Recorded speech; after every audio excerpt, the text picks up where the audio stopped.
What is up? What is up?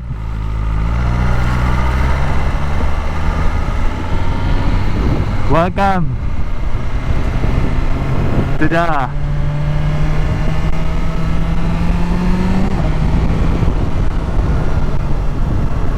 So ito nga pala guys yung bago nating bike, BMW S1000 RR or BMW S1K RR. So excited to introduce to you guys this bike, my dream bike. It's been my dream bike since day one.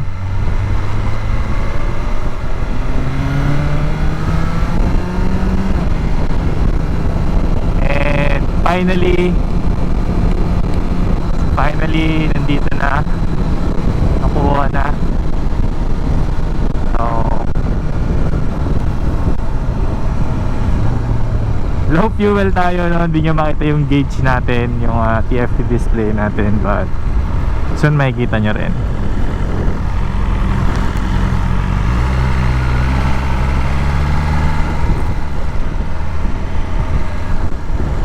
So today mag-ride tayo papuntang Toyama and Kanazawa. Right after Toyama, sunod naman Kanazawa. Siyempre because maganda ang panahon. And kasama natin si I am Ben, si Tol Benji, at ang kanyang Kawasaki Kawasaki H2SX.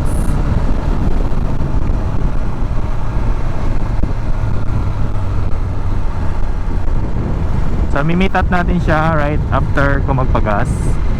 11 o'clock ang usapan namin at late na naman ako. Hindi ko na naman namalayan yung oras. Masyado ding mabilis ang oras talaga.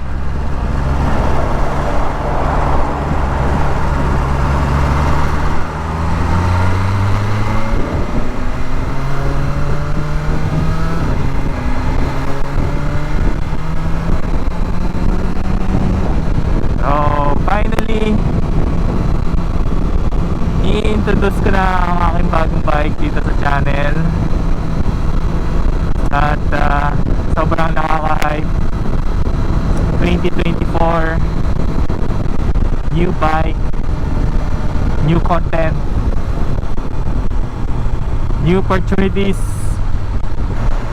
So napakatagal na nating gustong makuha tong bike na to, no? And finally nagkaroon na tayo. It's a dream come true. Thanks to him, thank you God for allowing me to have this bike. And yeah, very blessed, thankful. So kung di nyo nalalaman kung bakit ito yung aking dream bike is because gwapo eh. Gwapo talaga. Gwapo na, mabilis pa, comfortable pa. Kung ikukumpara mo siya sa lahat ng sport bike. Tapos sobrang loaded pa ng electronics. I mean like, yun naman, no? Para kang nakakotse. Sinasabihan ka na low fuel ka na, right to the next station. Come on bro.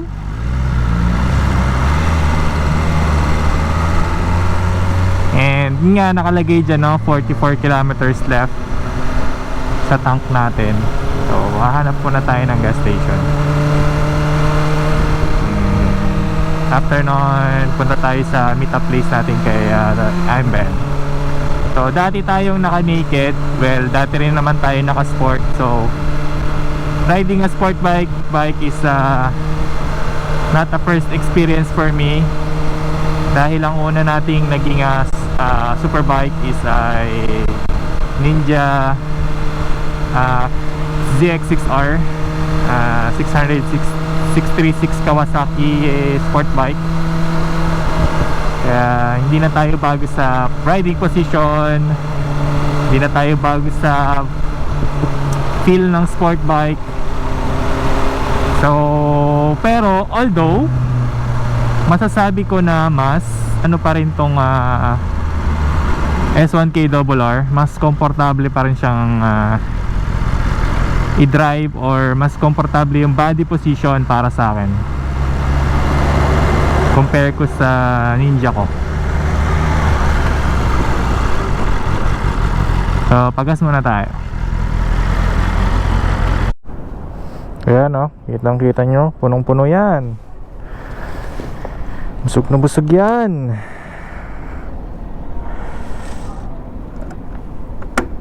Alright.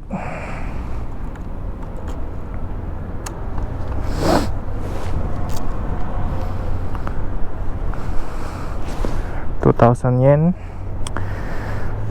So, compare ko nga pala to dun sa ano ko,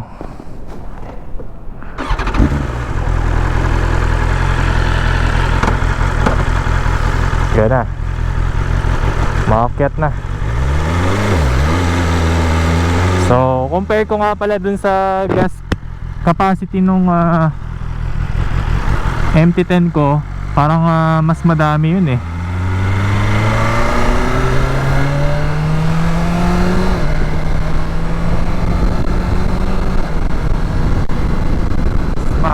Ano siya, maraming laman, pero mas mabilis din maubos kung i-compare ko din lang.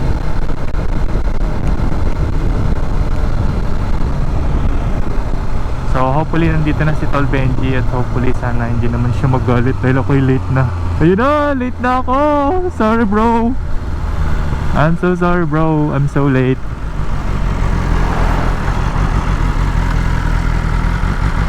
So compare ko doon sa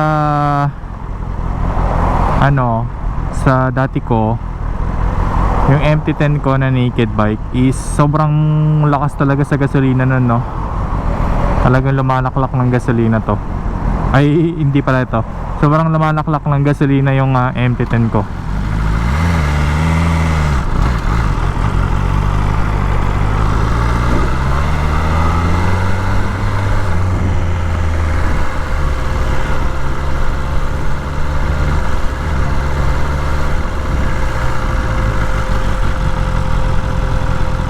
Yay! Sport bike.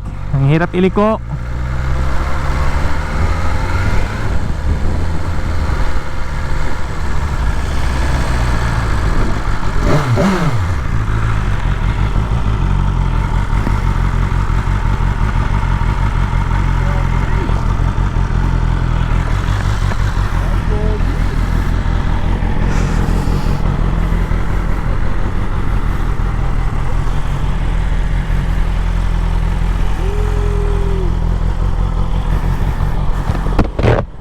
What's up? Happy New Year.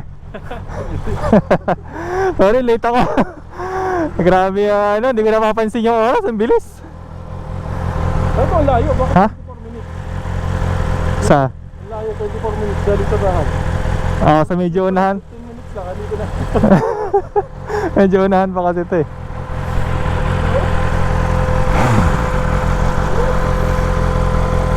Paano? Ha? Oo, stuck pa eh.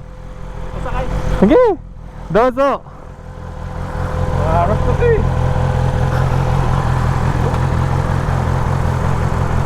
Taas pala? Ha? Oo, sakto lang.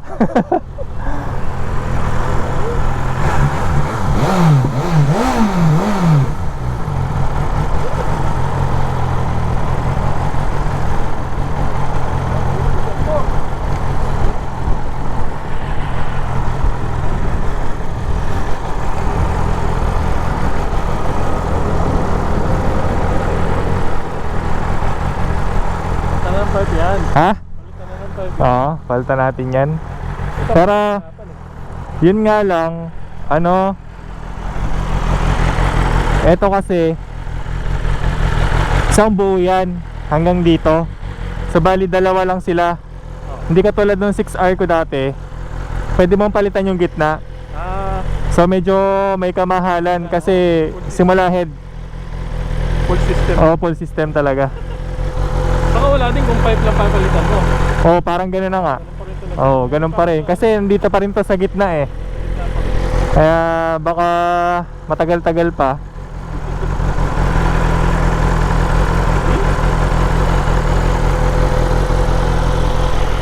So, ano lang to, normal package.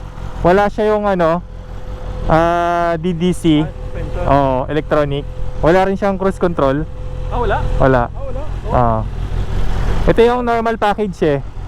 Standard. Tapos, yung dating may-ari, pinalagyan niya pa rin ng heated grips.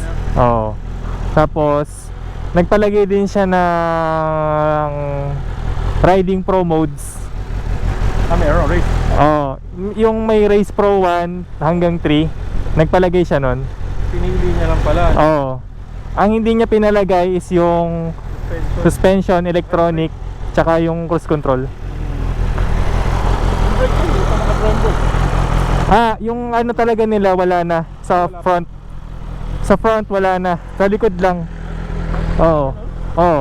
Baliktad. Wala na talaga yung ano nila kahit yung 2023. Wala na din. Wala na. Sa unahan lang, tsaka sa likod lang yung Brembo. Tsaka dito yata. Ay hindi, Nissan na din pala to. Baliktad. Oo, naka-brake master. Oo. Hindi pa pala. Oo, naka-brake master. Maganda pa rin yung brake. Oo. Tara. Saan? Nangkay muna tayo, tapos punta tayo ng Raikulan Nang tayo. sa Up Garage. Ah, right. Oo.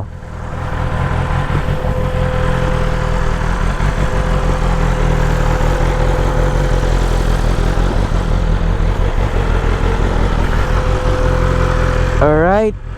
So, ito nga pala guys yung riding body natin today, ang H2SX.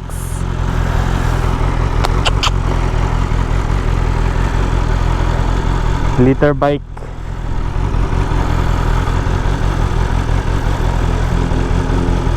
Liter bike rides.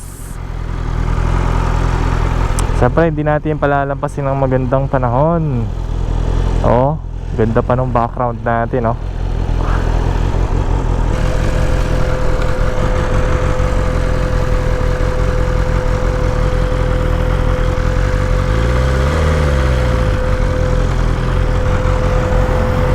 Ayaw pa daan ni Lola.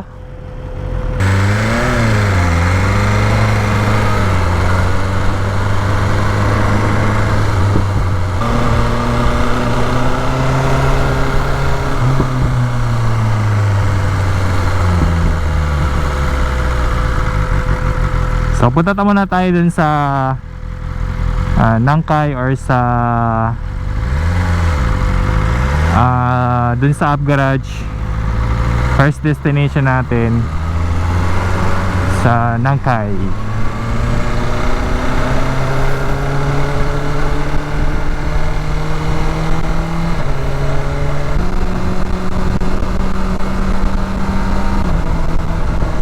So yun na nga guys, no? Balik tayo sa topic natin.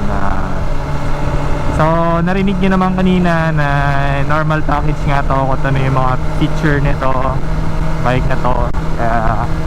Kaya ito gusto ko eh, kasi talagang super loaded talaga yung bike na to, no? Parang wala ka na talagang hahanapin pa eh. Kung sana lang eh, nakuha ko lang sana is yung may cruise control. Talagang solid package na to eh, kahit wala sa akin yung electronic suspension. Kasi since pa naman dati talagang medyo hesitant na ako dun sa electronic suspension, kasi in case naman na masira kasi yun, medyo mahirap, matagal siya maayos or something ganun. Parang expensive din masyado kapag nasira siya. Kaya hindi rin ako masyadong nanghihinayang dun sa electronic suspension, but nanghihinayang ako dun sa cruise control. Pero anyways, naka-experience na rin naman ako ng cruise control, so hindi na rin naman talaga bago sa akin yung cruise control. Like yung cruise control kasi hindi mo naman talaga siya ma-enjoy unless nasa straight line ka lang, na walang kang ibang wala kang ibang kasunod, talagang free ka lang sa kalsada, ikaw lang mag-isa, parang ganon. Kasi once na magpreno yung nasa unahan mo, magpipreno ka din, automatic mawawala yung cruise control mo. So hindi rin talaga siya ganon ka enjoyable sa city ride or kahit pa sa bundok, kasi maraming corners. Kasi once na nag-brake ka din, automatic mawawala din yung cruise control. Pero yung isang maganda na hindi nakalimutan ipalagay ng dating may-ari is yung heated grips. Sobrang helpful nito, lalo na ngayong winter, kasi mahirap pag naninigas yung kamay mo. Na-experience ko na yan dati nung naka 6 hour ako, nagbumiyahe kami ng malamig. Talaga ang hirap mag-clutch, ang hirap mag-brake, kasi naninigas na yung kamay mo. Pero ito para kang para kang may hawak na mainit na kape. Yan na si bro. Bro, liliko tayo bro.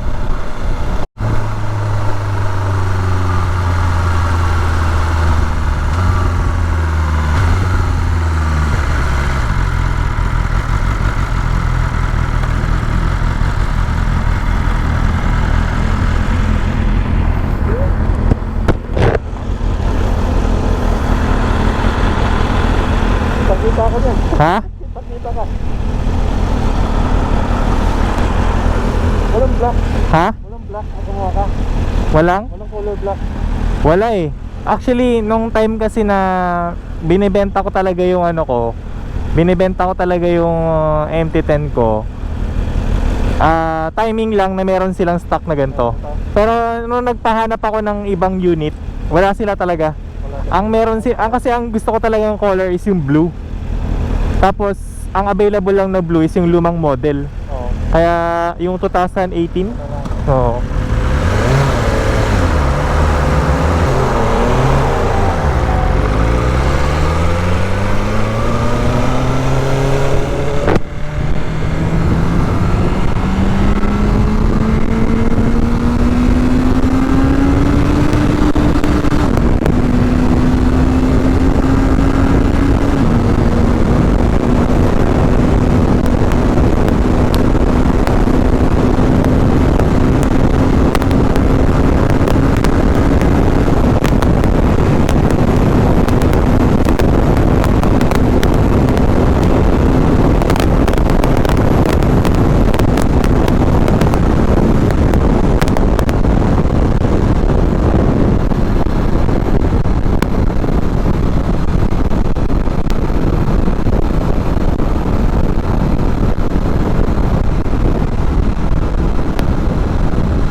Pogi.